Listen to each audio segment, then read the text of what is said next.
Hello everyone, this is Darcinovia here. I am back with another review on the classic Star Wars Marvel run, A Innocent Time in Star Wars, where all we had was the original Star Wars films. In this particular case, only the first one. Now, this time, in this story, it takes us back to Tatooine for the first two issues of this arc. Now, one thing I find interesting is Luke said he would never go back to Tatooine, and he goes back in Return of the Jedi, yet he already went back in this comic. Is that a contradiction? No, I don't consider it that, considering the fact, let's be honest here, a lot of us say we're not going to do something again or go to this one place again, but we do it. So that's how I look at it. As for, the story, I think at this point we're starting to see the quality of the writing, getting better. And at this point, we are seeing some plot development with Luke. I mean, his skills with a lightsaber are improving, and it's actually gotten considerably better, since the last time, we've seen Luke use a lightsaber. Because before, this comic and the annual, Luke never really used his lightsaber very much in these comics. And I'm pretty sure there's reasons for that. I mean, how many Jedi or anyone wielding a lightsaber would actually exist in this era? And I don't think George Lucas wanted like 1,000 characters using lightsabers to the point where lightsabers, wouldn't really mean anything. So I can understand that.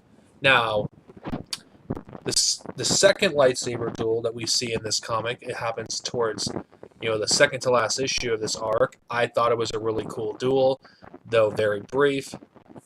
Again, and as usual, the art for this particular comic, I think, is great. In fact, I feel like at this point we are seeing, the artist actually drawing the characters and making them as close to the actors as possible. And Chewbacca doesn't look like Bigfoot anymore in this story arc. Now, it lasts for 4 issues. As usual, the plot may not be original these days. Oh, the Empire, built a device that will potentially destroy the rebellion, and the rebels are heading to a trap, and Luke has to save them. It's not necessarily the most original story. I mean, because it would be heavily criticized if we had a plot like this in the expanded universe. But considering the fact that this kind of storyline was not done very often in the expanded universe, at least at this point. I mean, majority of the stories, were very small in scale. I mean, we didn't really see that many, fleets in this comic. It was mostly a space adventure. And I feel like, this is the time where I feel like the comic is coming to its own. That it actually feels like a Star Wars comic and not like a Marvel comic with Star Wars characters in there. And the characters and the stories are feeling more and more like the Star Wars that we know and love. Now, for this particular story, I do like the villains in here. I mean, you have a scientist that's trying to use his inventions to defeat the rebels and to gain favor with the Emperor. And his brother wants to kill Darth Vader for blinding him. Now, today, these would be considered cookie-cutter villains, and they're not on the likes of Thrawn or Asajj Ventress. But I think, considering the time, I think they're pretty cool, I will admit. I do enjoy them as villains. Even though, I have to be honest, they're a little two-dimensional. But then again, not all villains need to have a backstory or anything. Now, considering this is getting very close to Empire Strikes Back, I'm not going to lie, I'm getting really sick and tired of seeing the New Hope attire. I mean, come on. No one wears the same freaking clothing every day, especially when they're in a war. I understand back at the time, that's all they knew what the characters looked like.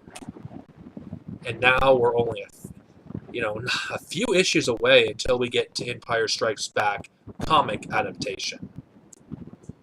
This story arc, I I give it a good rating. I think it's fun as usual with these comics. I think it's great.